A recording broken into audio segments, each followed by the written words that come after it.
Olá, para você que acompanha o Mosaico neste sábado, hoje nós vamos falar sobre a auriculoterapia. A Grazi está aqui conosco para falar para a gente deste assunto tão bacana. Grazi, como é que funciona, né? Seja muito bem-vinda ao Mosaico.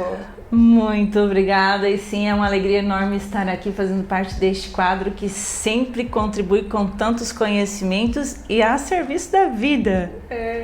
A auriculoterapia, ela é uma prática bem antiga, milenar. Olha. E ela faz parte dos estudos da medicina tradicional chinesa. Hoje, muito bem difundida no Brasil através da Organização Mundial da Saúde, que a reconheceu como uma possibilidade prática para atender e tratar as necessidades de até 200 sintomas. Nossa, é bastante. 200 sintomas reunidos aqui na orelha que podem ser contribuição ao tratamento de muitas terapias psicológicas, médicas, tratamentos de reabilitação. A nossa orelha, ela é um universo de informação sobre como nos sentimos emocionalmente, nossa personalidade, as características de como escanear o nosso organismo. Olha que função.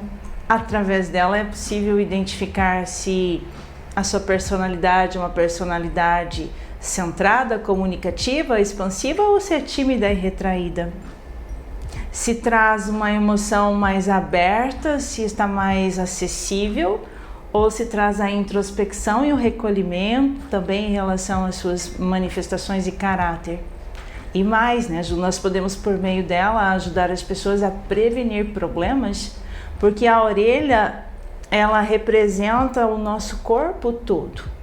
Se estivéssemos aqui politraumatizados, cheio de fraturas e com gesso, e tivéssemos um desconforto em determinada área do corpo, mas não dá para coçar, não dá para chegar lá porque tem o gesso, certo, e a medicação não está atuando, colocando ponto específico na região da orelha que corresponde àquela área que estivesse engessada, nós conseguimos trazer conforto e alívio à dor e sofrimento daquela região específica. Tocando esse pontinho aqui. Pontos específicos da orelha. Então ela é possível ser entendida como, se vermos como um feto invertido, a região da batatinha da orelha, o lóbulo, é a região da nossa cabeça. Na parte do lóbulo, tratamos os nossos clientes em relação a muitos traumas de infância. Então a orelha, ela não vem somente para tratar sintomas físicos. Este é o ensinamento da medicina chinesa. A Gra, ela traz um olharzinho a mais, porque entendi que através da orelha, nesses anos todos como profissional na área da saúde e aplicando os ensinamentos para dor e sofrimento através da orelha, compreendi que ela também comunica muito sobre nós e que nós não escutamos. Olha só. Nós não aprendemos a ouvir o nosso corpo e a orelha revela muito sobre nós. Então, estudando, trazendo vários conhecimentos aos nossos clientes, nos atendimentos de consultório, foi possível compreender que a orelha muda conforme as nossas emoções, muda conforme as escolhas que fazemos e conforme o nosso posicionamento. Então ela cresceu aos meus olhos.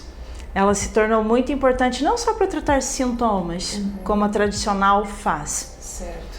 Eu compreendi que por meio de como ela se mostra no seu desenho e fala muito sobre nós, fui estudar mais.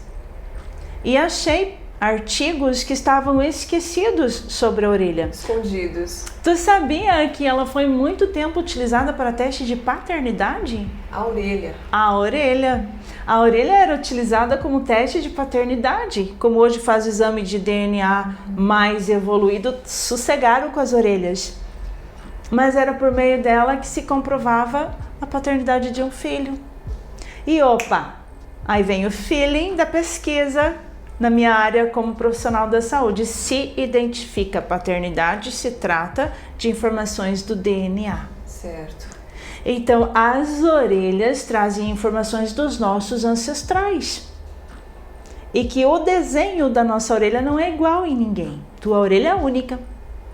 Ela poderia ser feita para uso de biometria, Mas como nós furamos demais, como nós tatuamos e os fones de ouvido acabam machucando, e tem a digital, então facilita. Mas ela também era utilizada na medicina legal para reconhecimento de corpos. Olha, impactante. E como tem o lado bom e o lado ruim da humanidade, começaram a mexer com a orelha para esconder a identidade, então isso se perdeu. Se perdeu no tempo. Aí eu começo a estudar com mais profundidade e vejo que traumas e conflitos podem ser identificados na orelha e ajudar no tratamento do sofrimento em saúde mental de várias situações. E você precisa que a pessoa esteja presente, uma foto já te ajuda a identificar como que funciona, Grazi? Lá no passado, enquanto eu estudava o tradicional, precisava do físico. Estar aqui, com porque contato. Era o ponto colocado na região da dor. Certo. Sintomático, sem ver a causa. Com o histórico todo do digital e a possibilidade de atender no online, a foto se tornou o mediador sem fronteiras, né, da possibilidade de conhecer o meu cliente sem precisar estar com ele. Então, o método hoje que desenvolvi com a aurículo, que chamo de auriculoterapia sistêmica, certo, porque ela atinge vários sistemas do nosso corpo e vários sistemas também da nossa informação, nossas memórias contidas no sistema familiar. A foto vem e depois vem o encontro online com o cliente para entrega do diagnóstico. Cada orelha é analisada de forma individual.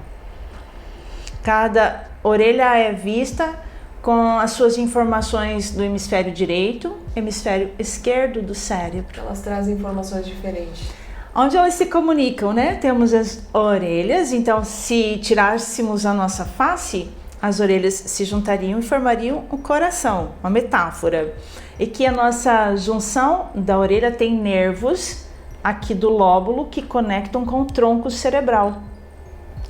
Mediano da orelha conecta com todos os nervos que vêm para os sentidos, visão, audição, paladar, todas as nossas percepções. E o alto de nossa orelha comunica com a percepção consciente e inconsciente. Então essa voltinha da orelha que todos temos, ela nos dá informações se sou habilitado, liberado pelo meu caminho de crenças a ser próspero. E de repente essa parte da orelha está fechadinha. Algumas pessoas têm ela grudadinha aqui, fecha. E ela não vai para frente no trabalho. Então eu começo a observar pelo desenho da orelha por que ele não avança. A orelha, ela não vai mudar totalmente, mas ela muda em pontos onde se conectam as informações das minhas escolhas. Mas o que tem na orelha do que eu recebi do meu sistema familiar é do sistema familiar, ela não muda. Mas eu ressignifico uma crença com o dinheiro. Não sou bom, não sou capaz, o dinheiro escorre pelos meus dedos. Existe um ponto na orelha que pelo desenho dela nós podemos entender se essa pessoa é próspera ou não, se ela é boa de negócios ou não, se ela tem dívidas que ela tem dificuldade e não paga, quem ela imita com este comportamento. Se o dinheiro não fica, eu recebo muito, o dinheiro vem com muita facilidade, mas não multiplica.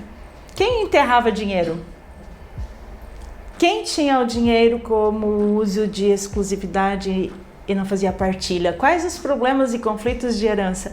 A orelha conta tudo. Então nós saímos daquele conhecimento tradicional, tratar onde dói, e do método que desenvolvi é tratar onde o conflito te impede de avançar. Assim libera a crença, libera a situação que nós estávamos ali entruncados, presos, refém de memórias e comportamentos, heranças culturais do sistema familiar, e passamos a agir de acordo com os nossos critérios na atualidade.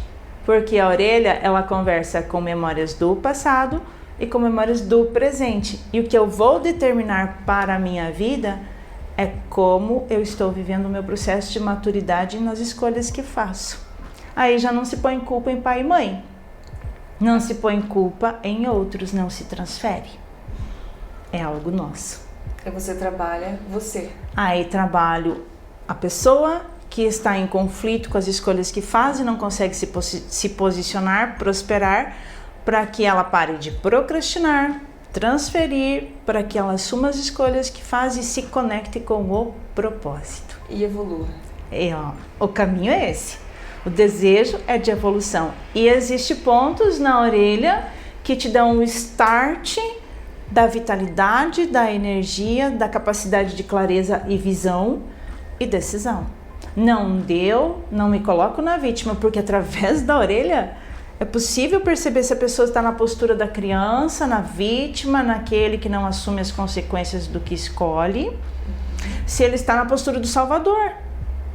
Então, quando eu vejo uma orelha muito grande, essa pessoa de orelha grande tem um contexto familiar de heranças e desejos de servir a Deus muito grande. Se olhar para os padres, a maioria dos padres agora... Este assunto. Os padres têm a orelha, numa determinada área específica, bem destacada. É muito interessante. As mulheres se queixam, meu marido não decide, meu marido não se posiciona. Vamos fazer análise da orelha e ver o que é que vocês dois não se entendem.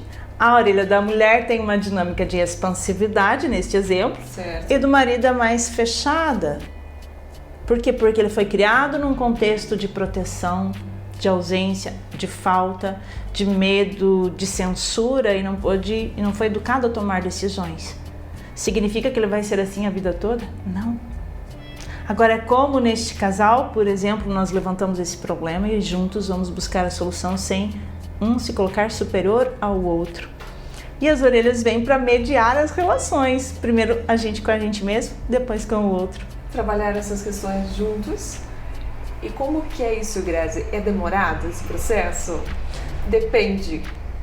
Você diz o processo da resposta? 20 dias. É muito tempo? Não é. Gente, 20 dias. Grazi tá louca. Você tá alucinada. Não, gente, são 5 anos estudando as orelhas. No online, principalmente, muito mais, porque santo de casa não faz milagre. Sim.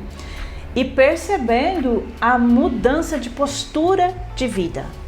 Primeiro caminho de transição ao ser atendido na aurículo sistêmica é mudar o padrão comportamental. Então, aquilo que me intimidava, eu ganho mais força para avançar. Aquilo que me tornava arrogante, superior, me faz eu descer e respeitar. Porque tem aquele que não respeita hierarquia e faço análise, percebo que ele não respeita hierarquia porque ele foi colocado num lugar indevidamente e precisava ficar naquele lugar, naquele momento, por uma sobrevivência, mas nós não estamos mais naquele momento. Certo. Então, DNA a gente não muda, mas a gente muda o comportamento e cria um novo hábito, uma nova memória. Ao entender o que a orelha está mostrando daquilo que a pessoa não entende sobre si, porque ela não tem a informação, é muito quântico. É como um mosaico a nossa vida. É lindo nome vocês escolheram, porque nós somos pequenos fragmentos de muitas histórias, até que nós nos tornamos uma peça inteira. E para encontrar essa inteireza, eu tenho que juntar as várias peças em mim. Por que o comportamento foi necessário, a doença, o sintoma? É tudo bênção na nossa vida. E aí, quando estou na análise, te entrego o teu diagnóstico. Você aprende a se autoconhecer com uma profundidade que até então você não sabia. Tenho consciência do porquê eu estava agindo como estava agindo. Nós vamos nos distanciar 20 dias, o intervalo entre uma sessão e outra. O inconsciente, ao permitir que essa informação viesse à luz, a verdade vos libertará. Que verdade é essa? É de que eu, no lugar que ocupo, do meu lugar curado, posso curar o outro, mas enquanto eu não tenho consciência do que me faz ser como sou, eu me torno refém de uma memória. A memória é escancarada, liberta. O que eu faço com isso? O cliente pergunta. Nada. Deixa teu corpo receber a informação. Deixa agir. Como a gente obtém a cura através de oração? As pessoas oram por nós e a gente nem sabe. Como a gente obtém a cura através de meditação? É um estado de silêncio do ego. Então, quando a pessoa percebe que o sintoma é uma desordem por um ego, uma personalidade que foi necessária para aquilo, e que ele não precisa mais, e agora eu posso me libertar, então eu mudo. A orelha ajuda no vício, então eu mostro aqui pela orelha que ele está no vício, porque a orelha mostra que ele ainda parece uma criança perdida, procurando segurança, porque alguém faltou a um ancestral no passado, é uma memória. E que ele está aqui em 2025 e ele não está sozinho. Está cercado de amigos. Por que ele precisa de vício para estar com os amigos? Não tem necessidade. Por que ele precisa trabalhar exaustivamente para se sentir visto? E aí ele percebe que ele pode relaxar. Quando relaxa, os sintomas se despedem. E aí toda a ajuda terapêutica ganha mais força sobre o relaxamento. É o inconsciente que impede a cura de acontecer. Por quê? Porque alguma coisa nos ameaça. Te deixa refém. Então a resposta é muito rápida. Mas tem pessoas que mesmo com a clareza, com a mudança, não querem a solução. Então elas fazem um processo involutivo da dor. E daí, como fazer? Como tratar isso? Não tratamos? Não tem como. Deixamos com aquele que ali está a responsabilidade pela escolha que fez. É a escolha dele. Se abrir, trata e melhora. Eu sempre digo, se é bom, que dure, né? E se não for, que cure. Que cure, né? Porque existem tantas possibilidades. E o que me trouxe muita leveza ao trabalhar com o aurículo desta forma é que eu tenho uma boa relação com a medicina, com os colegas todos de trabalho, e a nossa dor como profissional é, poxa, eu estudo tanto, eu entrego os melhores recursos, os exames são de ponta, são os melhores, as medicações são a de última geração, o cliente tenta, ele faz, mas não avança, não tem resultado, por quê? Será que eu não sou boa o suficiente como profissional? Isso eu já não me revisto mais. Eu reflito, mas não pego para mim a responsabilidade da cura. Mas eu entendo que por mais que estejamos numa equipe multidisciplinar tratando o mesmo cliente, paciente, e ele não melhora, tem algo ali. O cadeado está fechado dentro do cliente. E só ele vai abrir. E quando nós começamos a olhar o trauma, a defesa, né? O mecanismo de defesa está onde? Está numa memória uterina? Está numa memória de pré-concepção? Está numa memória de trauma de nascimento ou da primeira infância? Talvez estaria ainda esta memória numa escolha que eu fiz e não me perdoo, a culpa me impede de merecer a cura? Aí são vários viés que a gente vai trabalhando. Que maravilha. Grazi, como te encontrar, né? Para quem quer, então, conhecer mais, ter um momento desses também, fazer uma consulta dessas, como é que faz? Deixa um contato para o pessoal de casa, por favor. Atuamos em Pato Branco já há 30 anos, hoje através da nossa clínica Grazi Kleider Terapias Integradas, eu e meu esposo. Temos o nosso Instagram, Grazi, com 2 Z, Grazi Romani. Temos o nosso contato, acho que depois podemos deixar aqui também pelo celular. Temos os nossos cursos. E se me permite, claro, nós estaremos fazendo uma imersão presencial. Quando? Nos dias 9 e 10 de maio. Por que esta data? Véspera do Dia das Mães. Tem uma egrégora espiritual muito grande em cima desta data, porque representa vida. E a vida só existe pelo sim da mãe. A mãe que decide se vamos existir ou não. E toda dor e sofrimento estudada ciclicamente nesses anos todos e com comprovações de vários artigos e de vários profissionais. Se não estamos bem na nossa relação com a vida, profissão, vida, relacionamento, mãe, não conseguimos avançar em nosso propósito. Então a imersão ela acontece no dia 9 de maio, uma sexta-feira à noite, se chama Imersão do Dharma. Certo. O Dharma é a 7ª lei espiritual indiana que nos conecta como adultos diante do nosso propósito. Então, se eu ainda não estou alcançando, essa imersão serão 16 horas de profundidade para o entendimento das crenças limitantes que nos impedem de avançar, como deixar o passado no passado e assumir como uma postura adulta o que Deus nos decretou como força para seguir em nossa vida. E nós não estamos tomando esse presente da vida. Se eu recuso os presentes da vida, eu recuso a grande mãe, que é a expressão de Deus na vida. Então no sábado nós vamos fechar aí com 10 horas de imersão, trabalhando a liberação de todos os caminhos que ficaram mal resolvidos nas nossas escolhas de relacionamentos, de profissão, de vida, para abrir esse caminho sim com a profissão e relacionamento, o foco em família, o foco em prosperidade. Que maravilha, então. E as inscrições já estão abertas, também pode entrar em contato conosco. Certo, tem um telefone que você pode passar para o pessoal. Nosso telefone então 991054429. Maravilha. Muito obrigada por dividir conosco, né, aqui no Mosaico, esse seu conhecimento, trazer essa clareza que com certeza vai fazer a diferença na vida de muitos. Olha, aprendi muito. Que bom. Nós é que agradecemos mesmo, e que posso desejar, né, que o quadro do Mosaico alcance o mundo inteiro, como já tem feito, e leve todas as possibilidades de conhecimento como muito bem tem feito. Com certeza. Muito obrigada pela participação. Grata mesmo. E no sábado que vem nós voltamos com outro assunto aqui no Mosaico para vocês. Até lá, gente.